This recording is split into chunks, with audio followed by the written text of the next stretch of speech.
ስለ ድንግል ማርያም የማይመሰክር ቤተ እምነት ክርስቶስን እሰብካለሁ ቢል በዲያብሎስ የተታለለ ህይወት ያለው ነው። ይሄ ለምን ሊለኝ አይችልም በፍጹም። በቃ ኢየሱስ አለ። እሺ ምን ማለት ነው ስትለው መድኃኒት ከምን አዳነ? ጥያቄ አለኝ። ከምን አዳነ? ከኃጢአት። ኃጢአት በማን በኩል መጣ?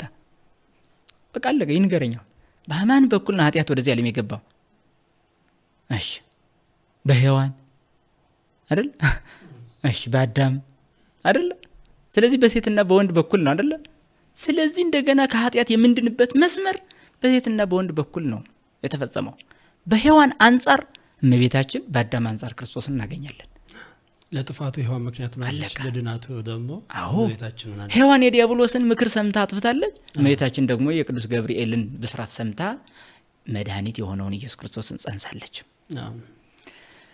ታዲያ ስለ ድንግል ማርያም ብትመሰክር ቤተክርስቲያን ምን ኖረው? ለምንድን ነው አንድ ፓስተር የራሱን ፎቶ እያንጠለጠለ በየእንትኑ ደግሞ ራሱን እንዲሰበክለት እየፈለገ ስለ ድንግል ማርያም የሚነገረውን ንግግር የሚጠላው? ከቅዱሳን መካከል አንዷ እሷ ናት።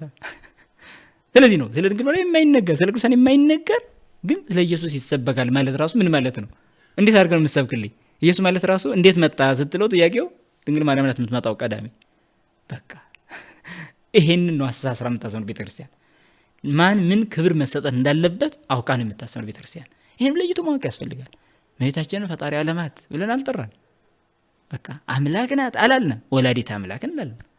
ወላዲተ አምላክ የሚለው ስም እስከ መቼም የማይሻር ስም ነው። ለዘላለም የተሰጠ ስሟ ነው ይሄ።